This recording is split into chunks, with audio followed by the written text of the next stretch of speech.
दोस्तों, तो कैसे हो आप लोग? आशा करते हैं आप सब ठीक होंगे। आज हम आपके लिए नई कहानी लाए हैं जो आपकी जिंदगी बदल देगी, तो वीडियो में लास्ट तक बने रहे। अगर वीडियो अच्छी लगे तो लाइक करना ना भूले। तो चलिए बिना किसी देरी के शुरू करते हैं। एक शिकारी की सच्ची कहानी, जंगल की सच्चाई। पुराने समय की बात है। हिमालय की पहाड़ियों के पास एक घना जंगल था जिसे लोग भयानक वन के नाम से जानते थे। वहाँ की हरियाली और सजीवता जितनी सुंदर थी, उतनी ही डरावनी भी। उस जंगल में प्रवेश करने वाले कुछ ही लोग वापस लौट पाते थे। इस जंगल की कहानी जुड़ी थी एक मशहूर शिकारी अर्जुन से, जो अपनी बहादुरी और समझदारी के लिए जाना जाता था। अर्जुन और उसकी यात्रा का आरंभ। अर्जुन का बचपन जंगल के किनारे बसे छोटे से गांव में बीता था। उसने अपने पिता से शिकार करना और जंगल में जीने के तरीके सीखे थे। जब अर्जुन बड़ा हुआ तो वह जंगल के रहस्यों को समझने और उसकी चुनौती को स्वीकारने के लिए प्रसिद्ध हो गया। वह कहता था, जंगल का डर सिर्फ इंसान के मन में होता है, असली ताकत तो उसकी समझ में है। भयानक वन में कदम। एक दिन गांव के मुखिया ने अर्जुन से मदद मांगी। मुखिया ने बताया कि भयानक वन में एक खतरनाक तेंदुआ है जिसने कई पशुओं और 2 इंसानों पर हमला किया है। अर्जुन ने तुरंत सहमति दी और अपने साथ सिर्फ एक तीर धनुष, पानी की बोतल और चाकू लेकर जंगल की ओर चल पड़ा। पहली रात का सामना। जंगल में घुसते ही अर्जुन ने महसूस किया कि ये जगह सामान्य जंगलों से अलग है।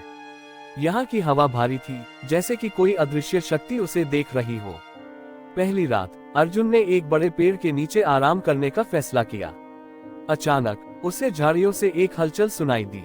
अर्जुन ने अपनी मशाल जलाई और देखा कि एक तेंदुआ उसकी ओर घूर रहा है। लेकिन अर्जुन को डरने के बजाय स्थिति को समझना था। उसने तेंदुए की आंखों में देखा और महसूस किया कि ये हमला करने वाला नहीं है। उसने धीरे धीरे अपनी मशाल को हिलाया और तेंदुआ वहां से चला गया। जंगल का अद्भुत जीव। अगले दिन अर्जुन जंगल में गहराई तक गया। वहां उसे एक पेड़ के नीचे सुनहरी चमक दिखाई दी। पास जाकर उसने देखा कि वहां एक अद्भुत प्राणी था, शेर जैसा दिखने वाला, लेकिन उसकी खाल पर सुनहरे धब्बे थे। अर्जुन ने महसूस किया कि यह कोई सामान्य जीव नहीं है। उसे लगा कि यह वही प्राणी है जिसे लोग जंगल का रक्षक कहते हैं। अर्जुन ने उस जीव को परेशान नहीं किया और धीरे धीरे आगे बढ़ गया। तेंदुए का सामना। तीसरी रात अर्जुन ने तेंदुए का शिकार करने की योजना बनाई। उसने एक बड़ा पेड़ चुना और उसके नीचे मांस का टुकड़ा रखा। रात के समय तेंदुआ आया, लेकिन अर्जुन को देखकर उसकी आंखों में अजीब सा डर था। अर्जुन ने देखा कि तेंदुआ घायल है। अर्जुन ने अपने हथियार नीचे रख दिए और तेंदुए के पास गया। उसने अपने पास की जड़ी बूटियों से तेंदुए के घाव का इलाज किया। ये देख तेंदुआ चुपचाप वहां से चला गया।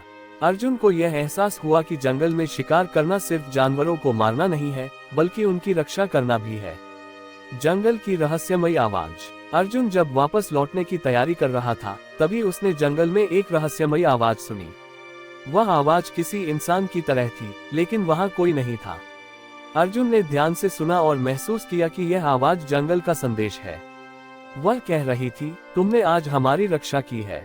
तुम असली शिकारी हो, जो सिर्फ जीवन लेने के लिए नहीं, बल्कि जीवन बचाने के लिए भी तैयार है। गांव में वापसी और सीख। जब अर्जुन गांव लौटा तो मुखिया ने उसका स्वागत किया। अर्जुन ने बताया कि तेंदुआ अब किसी को नुकसान नहीं पहुंचाएगा और जंगल में हर प्राणी अपनी जगह पर है। अर्जुन की कहानी ने गांव वालों को ये सिखाया कि शिकार केवल ताकत का प्रदर्शन नहीं, बल्कि समझ और सहानुभूति का काम है। उसने सिखाया कि प्रकृति के साथ संतुलन बनाए रखना सबसे जरूरी है। सीख। ये कहानी हमें ये सिखाती है कि इंसान और प्रकृति के बीच का रिश्ता बहुत गहरा है। जंगल में डर नहीं, बल्कि समझ की जरूरत होती है।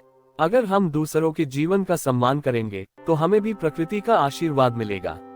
अर्जुन की ये कहानी हर दिल को छूने वाली है, जो हमें इंसानियत और प्रकृति के प्रति कृतज्ञ होने की प्रेरणा देती है। अगर आपको हमारी ये वीडियो अच्छी लगी है तो हमारे वीडियो को लाइक करना ना भूले। कमेंट करें, हमें बताएं कहानी में आपको सबसे अच्छा क्या लगा है। हमारे चैनल को सब्सक्राइब करना ना भूलें। ऐसा वीडियो हम आपके लिए लाते रहेंगे। धन्यवाद।